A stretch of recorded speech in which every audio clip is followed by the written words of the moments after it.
Ein wanderslustiger Königssohn, sein Diener und munteres Rätselraten. Rätselraten. Ich mag Rätselraten. Ich auch. Gibt's heute bei Märchen Märchen.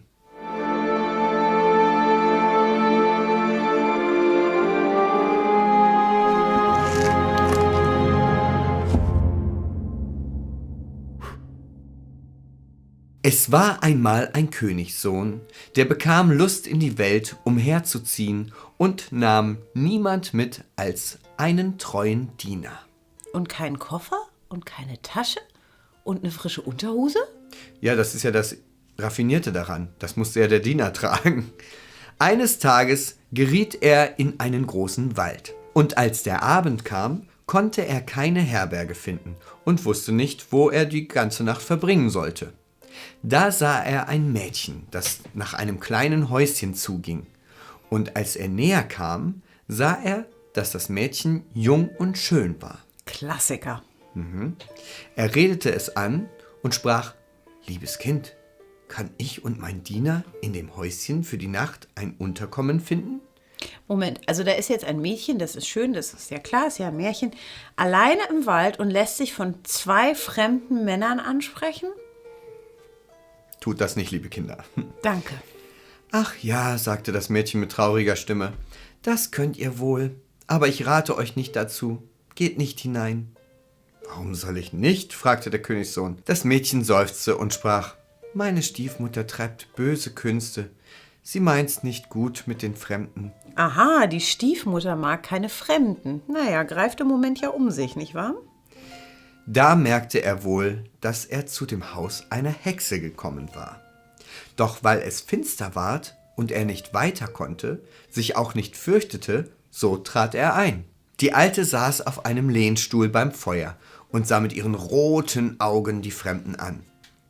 »Guten Abend«, schnarrte sie und tat ganz freundlich. »Lasst euch nieder und ruht euch aus.« Sie blies die Kohlen an, bei welchen sie in einem kleinen Topf etwas kochte. Die Tochter warnte die beiden, vorsichtig zu sein, nichts zu essen und nichts zu trinken, denn die Alte braue böse Getränke. Das ist aber irgendwie eine komische Hütte da, ne? Ja. Sie schliefen ruhig bis zum frühen Morgen. Als sie sich zur Abreise fertig machten und der Königssohn schon zu Pferde saß, sprach die Alte: »Wartet einen Augenblick, ich will euch erst einen Abschiedstrank reichen.« Während sie ihn holte, ritt der Königssohn fort, und der Diener, der seinen Sattel festschnallen musste, war allein noch zugegen, als die böse Hexe mit dem Trank kam. »Das bring deinem Herrn«, sagte sie, aber in dem Augenblick sprang das Glas und das Gift spritzte auf das Pferd und war so heftig, dass das Tier gleich tot hinstürzte. Boah, was ist denn das für ein Gift? Zyankali bestimmt. Aber doch nicht über Hautkontakt. Na, stimmt. Ich kenne mich mit Giften nicht so aus. Da reden wir später nochmal drüber, ja? Okay. Der Diener lief seinem Herrn nach und erzählte ihm, was geschehen war, wollte aber den Sattel nicht im Stich lassen und lief zurück, um ihn zu holen. Wie er aber zu dem toten Pferde kam, saß schon ein Rabe darauf und fraß davon. Pfui, da bekommt man ja schlechte Träume von. »Wer weiß, ob wir heute noch etwas Besseres finden«, sagte der Diener, tötete den Raben und nahm ihn mit. Nun zogen sie in dem Walde den ganzen Tag weiter, konnten aber nicht herauskommen. Bei Anbruch der Nacht fanden sie ein Wirtshaus und gingen hinein. Der Diener gab dem Wirt den Raben, den er zum Abendessen bereiten sollte. Boah, es ist ekelhaft und der ist bestimmt auch noch vergiftet von dem Pferd, was er da angeleckt hat. Das geht doch nicht. Also, wenn das Gift noch da wäre, dann müsste der Rabe schon selber tot sein. Der ist doch schon tot. Der Diener hat den Raben getötet und mitgenommen. Nein, ich meine, der Rabe hätte tot sein müssen, bevor der Diener ihn töten konnte. Aber vielleicht dauert das ein bisschen länger, wenn man das aus zweiter Hand nimmt. Wo wir wieder bei Giften wären. Die sollten den einfach nicht essen. Dies weiter, die essen den bestimmt. Und dann fallen sie alle tot um. Ich lese dann mal weiter. Sie waren aber in eine Mördergrube geraten. Und in der Dunkelheit kämen 12 Mörder und wollten die Fremden um. 12? Gleich 12? Knobeln die dann, wer anfangen darf? Weil die können ja nicht alle 12 Mörder sein. Wenn nur 2 Leute zum Mördern da sind. Vor allen Dingen, ich wusste gar nicht, dass es so den Club der Mörder gibt. So, oh, wir sind Mörder. So, lass uns mal alle Mörder sein. Doch, gibt's bestimmt. Gott. Oh Gott. Ehe sie sich aber ans Werk machten, setzten sie sich zu Tisch und der Wirt und die Hexe setzten sich zu ihnen und aßen zusammen eine Schüssel mit Suppe, in die da Fleisch des Raben gehackt war. Klar, das ist sehr sinnvoll. Ich bringe dich gleich um, aber vorher esse ich noch kurz etwas Suppe. Warte dort kurz. Das ergibt aber auch keinen Sinn. Warum rennen die dann nicht weg? Sitzen die da und warten die, bis sie die Suppe ausgelöffelt haben? Ist eine andere Form der Henkersmahlzeit. Aber doch nicht für den Henker. Henkers Mahlzeit ist für den, der Ich weiß, ich gehängt sag dir, wird. es ist eine andere Form. Diesmal weiter, mal gucken, was da passiert. Kaum aber hatten sie ein paar Bissen hinuntergeschluckt, so fielen sie alle tot nieder. Ha, habe ich doch gesagt, der Hast du Rabe recht war gehabt. immer noch vergiftet.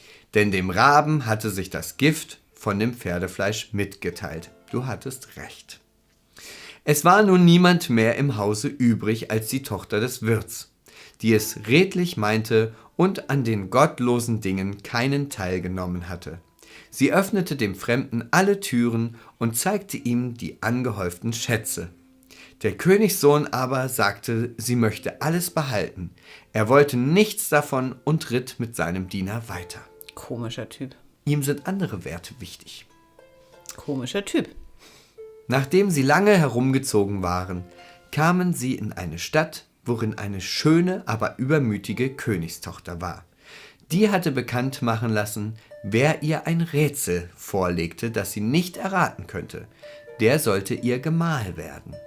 Erriete sie es aber, so müsste er sich das Haupt abschlagen lassen. Was sind denn das für komische Leute in der Geschichte? Die haben doch alle eine Schraube locker. Ist ihr so langweilig?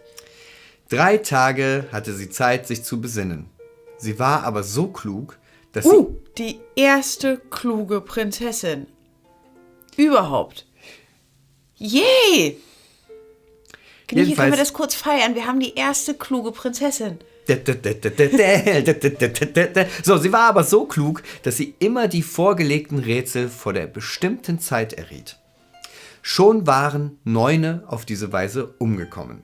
Als der Königssohn anlangte und von ihrer großen Schönheit geblendet sein, Ach, noch schön, klug und schön. von ihrer großen Schönheit geblendet sein, Leben daran setzen wollte, Ich glaube, er ist ein Depp. Ja. 9 egal. sind schon tot und der macht da trotzdem nochmal mit. ja, jeder denkt halt immer, er kriegt es. Also, ich würde sagen, er hat gesagt, Herausforderung angenommen. Da trat er vor sie hin und gab ihr sein Rätsel auf. Was ist das? Sagte er. Einer schlug keinen und schlug doch 12. Sie wusste nicht, was das war.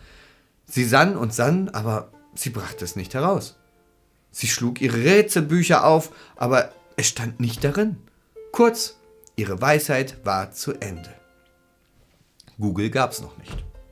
Da sie sich nicht zu helfen wusste, befahl sie ihrer Magd, in das Schlafgemach des Herrn zu schleichen, da sollte sie seine Träume behorchen. Die ist listig. Und dachte, er rede vielleicht im Schlaf und verrate das Rätsel. Aber der kluge Diener hatte sich statt des Herrn ins Bett gelegt, und als die Magd herankam, riss er ihr den Mantel ab, in den sie sich verhüllt hatte, und jagte sie mit Ruten hinaus. In der 2. Nacht schickte die Königstochter ihre Kammerjungfer. Die sollte sehen, ob es ihr mit Horchen besser glückte. Aber der Diener nahm auch ihr den Mantel weg und jagte sie mit Ruten hinaus. Nun glaubte der Herr für die 3. Nacht sicher zu sein und legte sich in sein Bett. Da kam die Königstochter Der selbst. liest keine Märchen, ne? Ich Der glaube, hätte wissen müssen, dass es noch eine 3. Nacht geben wird.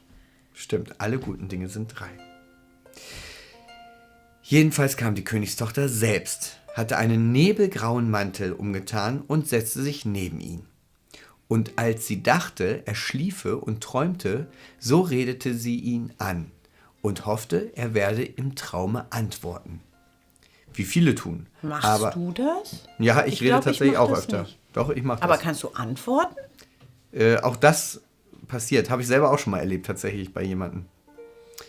Also es funktioniert wirklich. Da fragte sie, einer schlug keinen. Was ist das?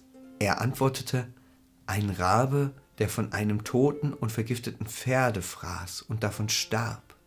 Weiter fragte sie, und schlug doch 12. Was ist das? Das sind 12 Mörder, die den Raben verzehrten und daran starben.